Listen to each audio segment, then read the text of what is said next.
If you watched any of my previous videos from the past few months, you would know that I believe Pixar is the best animation studio at making consistently good movies. Sure, other animation studios have made great phenomenal movies too, but there is a reason why general audiences and critics tend to hold Pixar as the gold standard for animated films.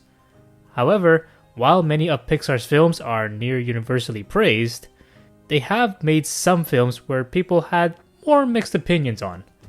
Out of all of them, the one that gets the most controversy is Cars 2.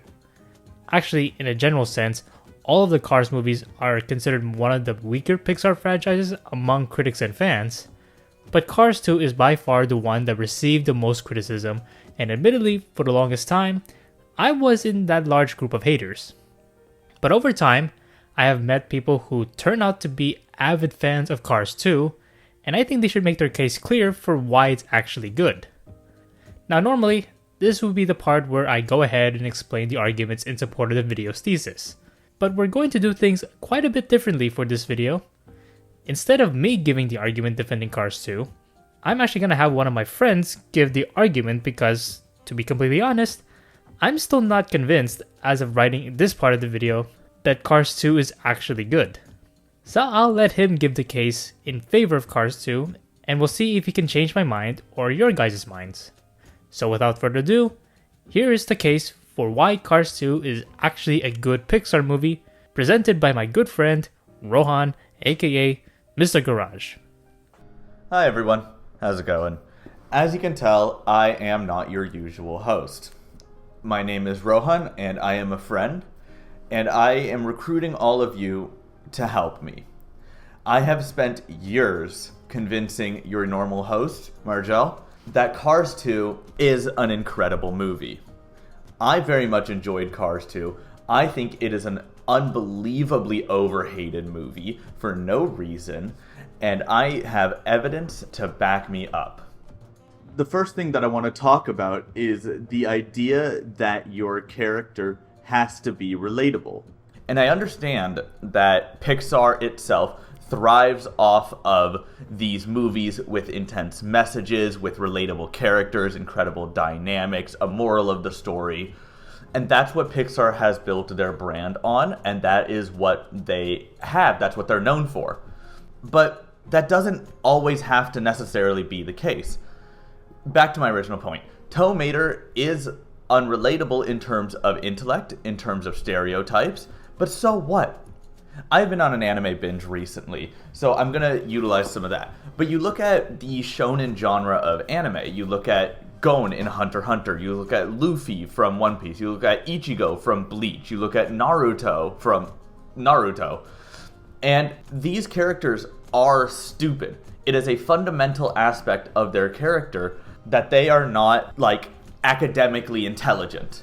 They can't do their 2+2s, they can't do their ABCs, but these characters are all incredibly emotionally intelligent. And so is Tow Mater.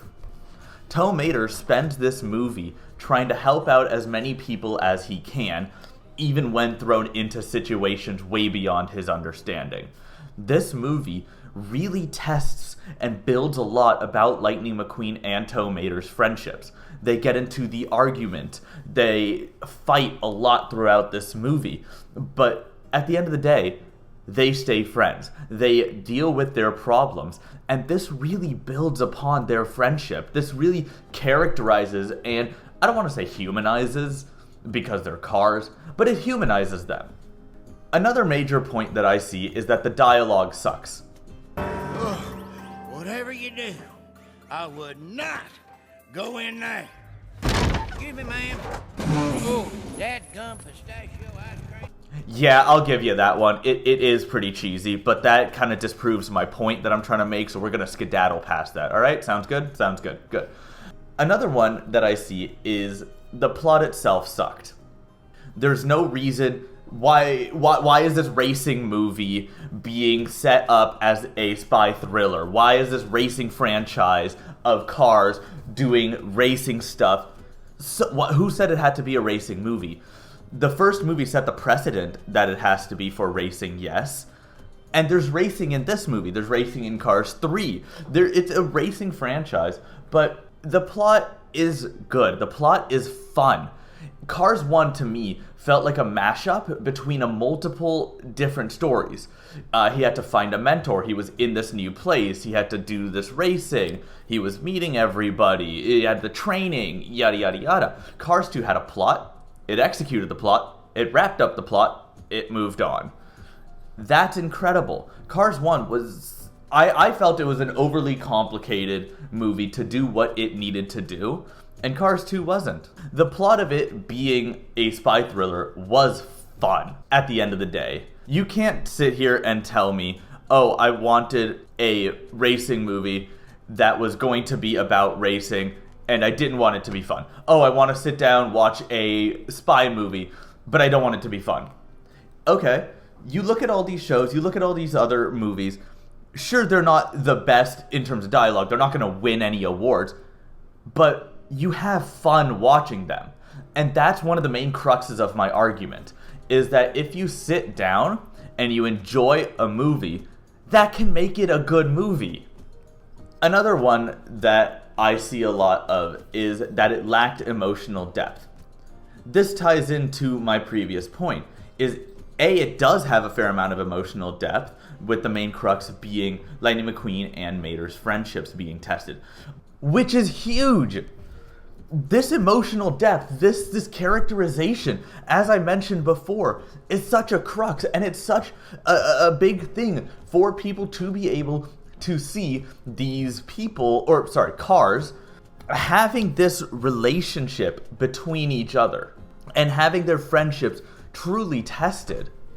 Another major criticism that I see is that, oh, it's a movie just about a comic relief character. And I don't have any issues with that necessarily. So what if he is simply just there for comic relief in the first and other movies? Mater's Tall Tale was a banger of a show. That was very fun. The idea to make things about a specific comic relief character was tested, was tried. It had mixed reviews. But the Minions movie could run because Cars 2 walked. Another major reason why this movie is so overly hated is because it's a sequel to the Cars 1 movie. Cars 1 was a banger of a movie. You had these incredible characters, you had this gorgeous animation, you had these scenes, you had Owen Wilson, you had Life is a Highway. And to follow that up, with the expectations of it being about cars, of it being a racing movie, of it being by Pixar, of it being this blockbuster, there's no way that any movie would have been able to achieve these expectations that were set for it. And that happens in almost every movie franchise, excluding Lord of the Rings, because that is the greatest movie franchise and book franchise to ever exist, but I digress. They laid so many expectations that were completely unrealistic onto Cars 2. And that makes it so that it's not going to achieve that. You're going to leave the theater disgusted because it's not achieving your expectations, because you've set them so unbelievably high.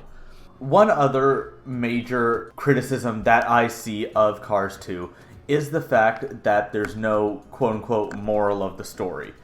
One thing that Pixar does very well is that almost all of their movies have a solid meaning to it. There's a moral, there's a lesson that you can learn. And one major criticism of Cars is, oh, it didn't have this moral, it didn't have this lesson. But that's just because you didn't really think about the movie, you didn't really understand it. It's really talking about being true to yourself, being true to your friends, being good with the people and helping out everyone that you can. It also has a very, very blatant call about capitalism, and global warming is very bad. Once big oil, always big oil. Man, tree hugger. So now I want to just talk about some things in Cars 2 that I just enjoyed. It really, really expanded the Cars universe outside of just Radiator Springs. The first movie is all about Radiator Springs. It's all about the people who live there. It's all about the racing going on there. What about the rest of the world? What about, are there any bad guys? What's the politics like in this world? What are the other characters, the other countries, planes, etc., etc.? It really built and expanded this universe or this world of Cars. Now, I'm not going to, it has to be like an MCU type thing. No, I don't want to deal with any of that. I'm not even going to touch on planes.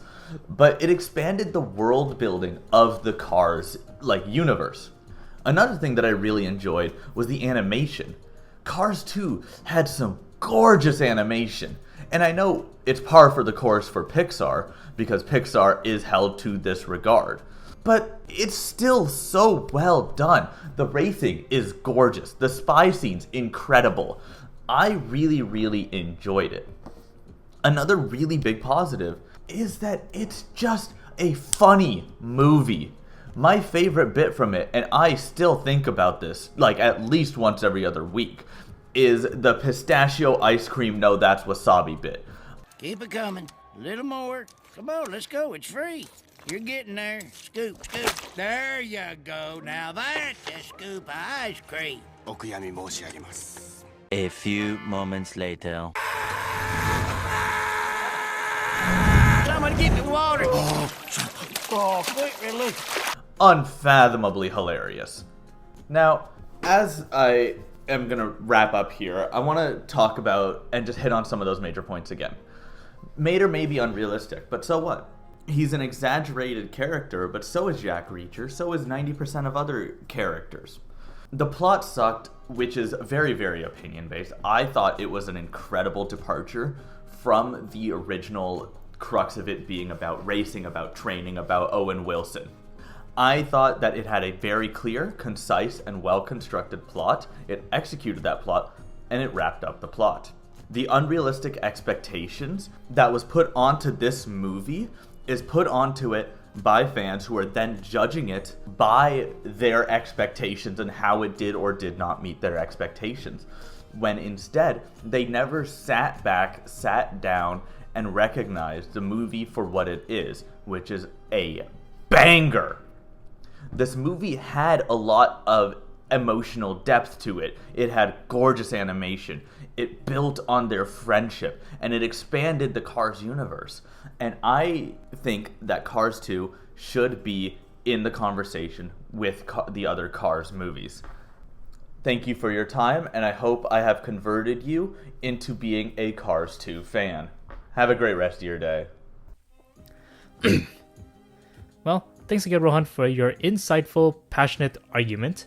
Now, I don't know if you guys find this argument convincing or not, but personally, I say it is, and no, I'm not saying that to be kind to my best friend. Genuinely, after hearing this argument to its fullest extent, I can at least say that I no longer think Cars 2 is a bad movie. The main point of movies is to entertain audiences and give them a message to learn by the end of the story. When you look at the fundamental basics of Cars 2, you can see that it does the job well. There is indeed a tangible, well-written story with great world building, character development, and emotional moments, which is something I can't say with some other animated movies even from earlier this year. That being said, while I am convinced that Cars 2 was a good movie overall, I'm not sold that it's a good Pixar movie for one specific reason, and this reason applies to the other Cars movies too, but I'll save that for another day. For now though, write down in the comments below whether you find this defense of Cars 2 convincing to you. Also, if you enjoyed this video, consider giving it a like and subscribe for more ramblings like this. With all that said, thank you all for watching, and thanks again to Rohan for providing the majority of the commentary of today's video. I hope you all have a great day. See you in the next one.